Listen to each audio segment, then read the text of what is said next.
এই ভিডিওতে আমরা ইঞ্জিনিয়ারিং কার্ভস সম্পর্কে পড়ব।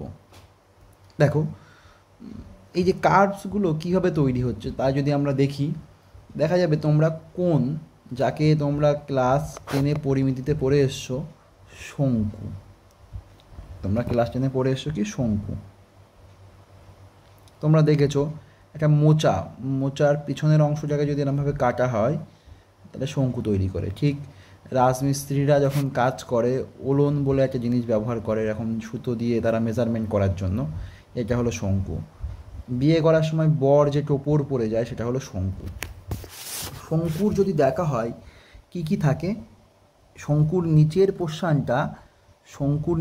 পোর্শনটা পুরোপুরি কি থাকে, গোলাকার থাকে। শঙ্কুর নিচের পোর্শনটা কি থাকে, পুরোপুরি গোলাকার থাকে। আর এরকমভাবে দুটো জায়গা থেকে এরকমভাবে দুটো দাগ এরকমভাবে আসে। ঠিক তেমন একটা বৃত্তের ক্ষেত্রে এরকম সেন্টার থাকে, এই সেন্টার দিয়ে এরকমভাবে আমরা একটা অ্যাক্সিস লাইন এরকমভাবে ড্র করতে পারি। এরকম কিছু একটা হয়, ঠিক আছে। এবার যদি দেখি আমরা কি বলছে, দেখো, the section obtain by intersection of a right circular cone মানে হলো শঙ্কু, by cutting a plane in different angle position relative to its axis, base or its generator of the cone are called conic। দেখো ফার্স্টে বুঝি, এই যে আমার শঙ্কু দেওয়া আছে এর কোন পোর্শনটাকে কী বলা হয়। এই যে নিচের পোর্শনটাকে বলা হচ্ছে কি বেস। এই বেসটা কিন্তু পুরোপুরি একটা বৃত্ত, বোঝা গেল। এই যে মাঝের এই অংশটা দেখতে পাচ্ছ, এই অংশটাকে বলা হচ্ছে অ্যাক্সিস। আর এই সাইডের অংশটা কি হলো, একটা জেনারেটর বলা হয়। কী বলা হয়, জেনারেটর। মনে রাখবে, একটা যদি এরকম কোণ, রাইট অ্যাঙ্গুলার কোণ যদি এরকমভাবে ঘুরতে থাকে তাহলে একটা শঙ্কু তৈরি করে। মনে রাখবে, কোনো একটি সমকোণী ত্রিভুজ যদি ঘুরতে থাকে তাহলে একটা শঙ্কু তৈরি করে। জাস্ট এই প্রসঙ্গে একটা কথা বলে রাখি, যদি কোনো একটি আয়তক্ষেত্র ঘুরতে থাকে তাহলে সেটা একটা চোঙ তৈরি করবে। জাস্ট এটা মনে রাখবে।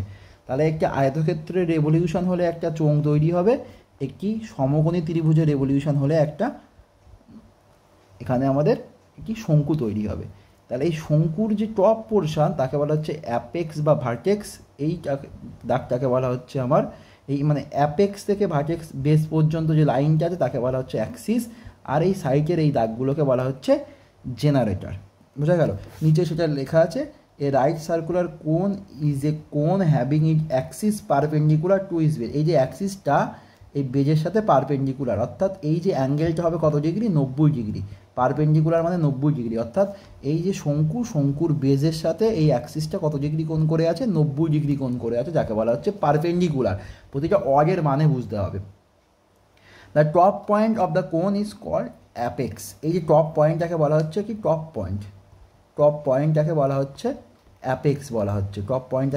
Apex and the imaginary line join the apex and the centre of the base. এই যে বেস, এই বেজের সেন্টার কোনটা, এই বেজের সেন্টার হলো, আমি যদি অন্য কালি দিয়ে মার্ক করি, এই বেজের সেন্টার হলো এটা। এই সেন্টারকে এই অ্যাপেক্সের সাথে যে লাইনটা, ইমাজিনারি লাইনটা জয়েন করছে তাকে বলা হচ্ছে আমার অ্যাক্সিস, বলা হচ্ছে। The imaginary line join the apex and the circumference of the base. আর বাদ বাকি এই যে লাইনগুলো এরকমভাবে আছে তাকে বলা হচ্ছে আমার জেনারেটর। চলো নেক্সট স্লাইডে চলে যাই। কী বলা হচ্ছে দেখো, এই যে শঙ্কুকে আমরা যদি বিভিন্ন অ্যাঙ্গেল করে যদি আমরা কাটিং করি তাহলে আমাদের বিভিন্ন রকমের কার্ভ তৈরি হবে। দেখো, এই যে আমরা বুঝতে পারছো, যদি আমরা এটা তো বেস, ভালো করে বোঝো, এটা হলো কি বেস, লিখে দাও বেস, হ্যাঁ। আর এটা হলো অ্যাপেক্স, এটা হলো অ্যাক্সিস, আর এটা হলো জেনারেটর।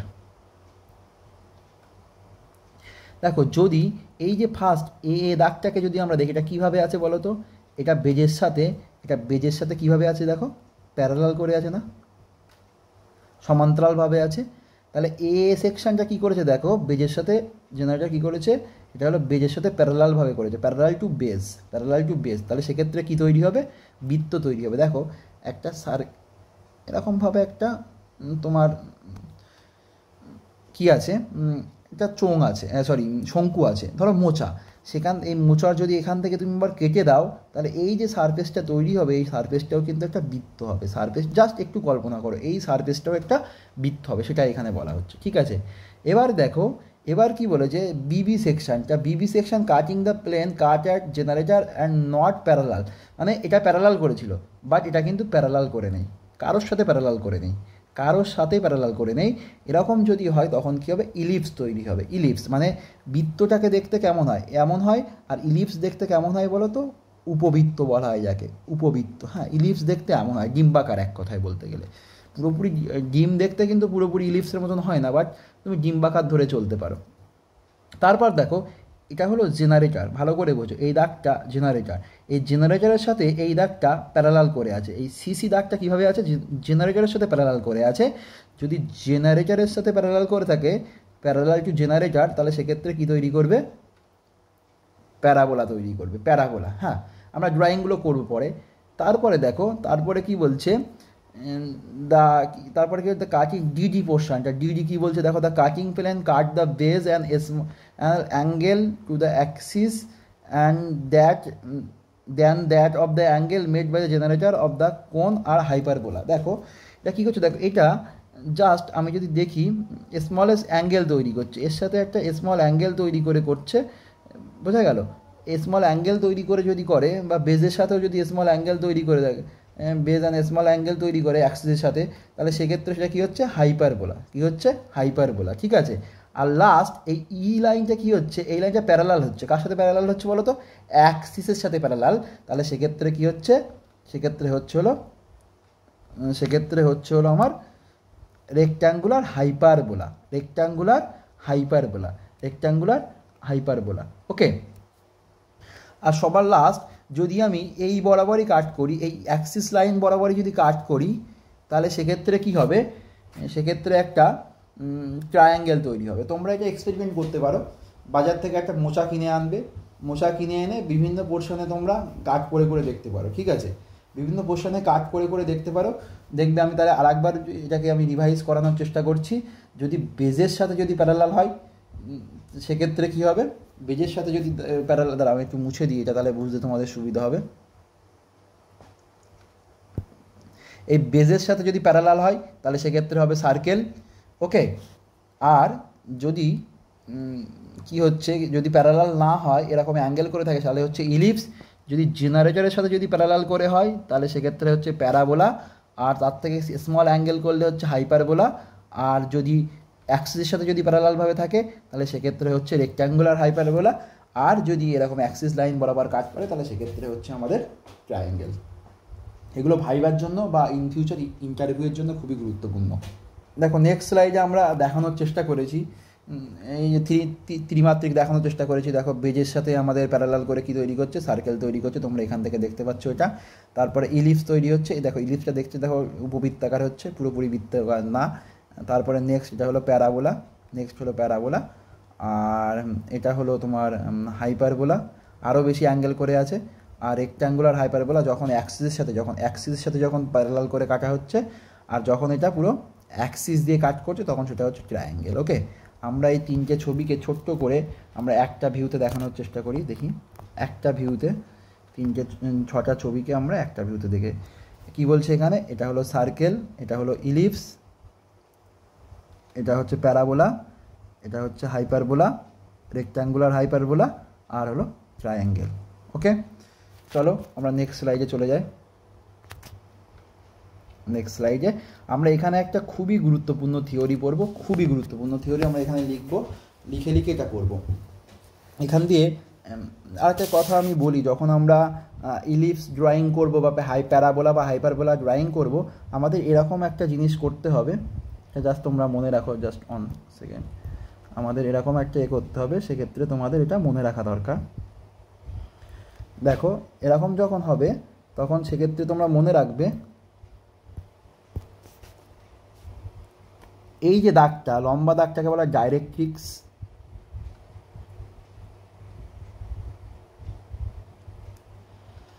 বোঝা গেল?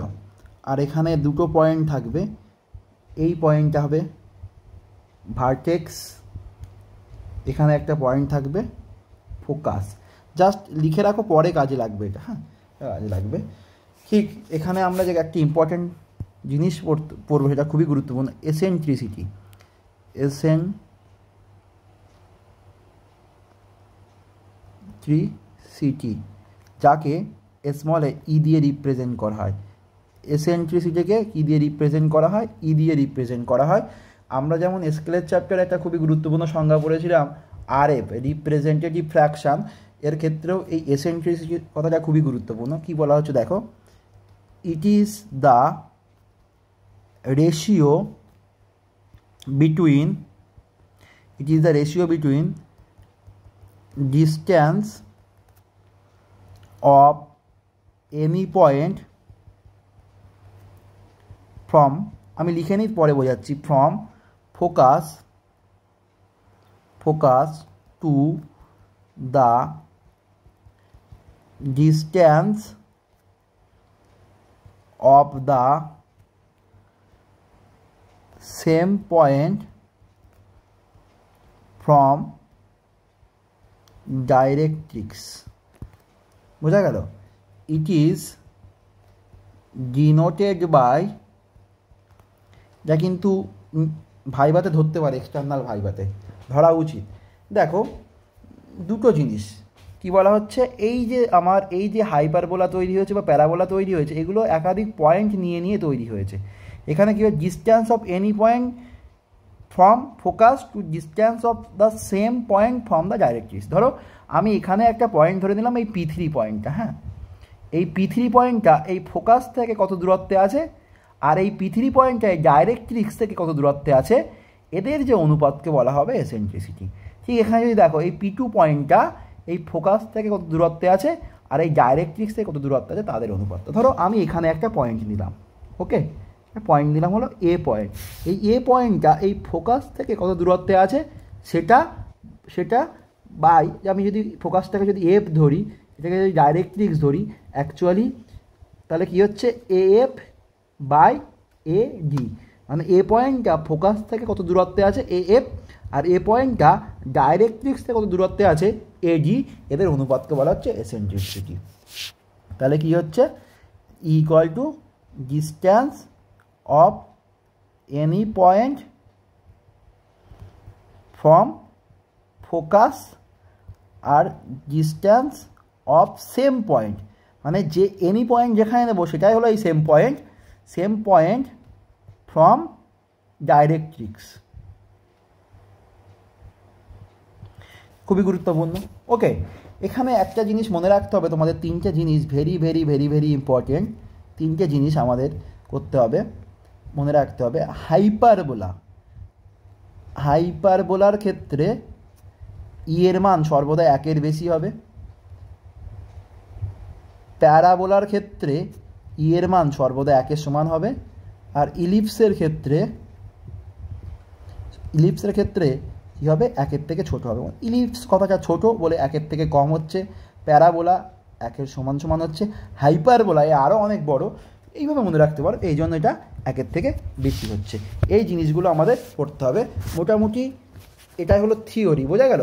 আমি জাস্ট এখানে কিছু ছবি দেখাচ্ছি, সেই ছবিগুলো আমাদের অফলাইনে আমরা ড্রয়িং করব। এটা ইলিপস আঁকার বিভিন্ন পদ্ধতি আছে, এটা হলো ডাইরেক্ট্রিক্স অ্যান্ড ফোকাস মেথড দিয়ে আমরা ইলিপসটা আঁকবো, এটাই সব থেকে জেনারেল মেথড বা ম্যাথামেটিক্যাল মেথড বলতে পারো তোমরা এটাকে, আমরা অফলাইন ক্লাসে করবো। এটা হলো ইলিপস, ওকে। এটাও একটা ইলিপস, এটাও দুটো সার্কেল দিয়ে, টু সার্কেল মেথড বা কনসেন্ট্রিক সার্কেল মেথডও বলতে পারো, এটা দিয়েও আমরা ইলিপস আঁকবো অফলাইন ক্লাসে। নেক্সট চলো, এটা হলো প্যারাবোলা, হ্যাঁ এটা হলো প্যারাবোলা। ইলিপসটা হয় পুরোপুরি, অ্যাকচুয়ালি যদি তিনটে ছবিকে এক জায়গায় দেখানো হয় তাহলে এটা হলো ইলিপস হলো, এটা হলো প্যারাবোলা হলো, আরও যখন বড় হবে সেটা হলো হাইপারবোলা হবে, আরও বড় হলে সেটা কী হবে, হাইপারবোলা। দেখো আমরা হাইপারবোলা, ইলিপস আর হাইপারবোলাকে যদি একসাথে দেখা হয় জাস্ট একই রকমই লাগবে, বাট হাইপারবোলাটা অনেকটা বেশি জায়গা জুড়ে থাকে, ঠিক আছে। এছাড়াও আমরা ড্রয়িং করব, এটাকে বলা হচ্ছে ইনভলিউট। কী মনে রাখবে, এটা কি ড্রয়িং করব, ইনভলিউট। তোমরা জাস্ট ড্রয়িংগুলোর সাথে চিনে থাকো নামগুলোর সাথে। এটা একটা পেন্টাগনকে ইনভলিউট করছি, পেন্টাগনকে ইনভলিউট করছি। এটা একটা সার্কেলকে ইনভলিউট করছি, সার্কেল মানে বৃত্তকে ইনভলিউট করব। ওকে, এটাকে বলা হচ্ছে সাইক্লয়েড, এটাকে বলা হচ্ছে সাইক্লয়েড, এটাকে বলা হচ্ছে সাইকেল। পরবর্তীকালে যারা মেকানিক্যাল, যারা গিয়ারের ড্রয়িং করবে বা বিভিন্ন যখন ড্রয়িংগুলো করবে না, তখন এই সমস্ত জিনিসগুলো ড্রয়িংয়ে কাজে লাগে, কনসেপ্টগুলো। সাইক্লয়েড ড্রয়িং হবে এটা। ওকে, আর সবার লাস্ট আমরা এই ড্রয়িংটা করবো, একে বলা হচ্ছে আর্কিমিডিয়ান স্পাইরাল বলা হচ্ছে, আর্কিমিডিয়ান স্পাইরাল নাম দেওয়া আছে। আমরা এই ড্রয়িংগুলো অফলাইন ক্লাসে করব। ঠিক আছে, মোটামুটি এটাই আমাদের কার্ভের চ্যাপ্টারে থিওরি ক্লাস। মোটামুটি এই ক্লাসটা এখানেই শেষ হচ্ছে।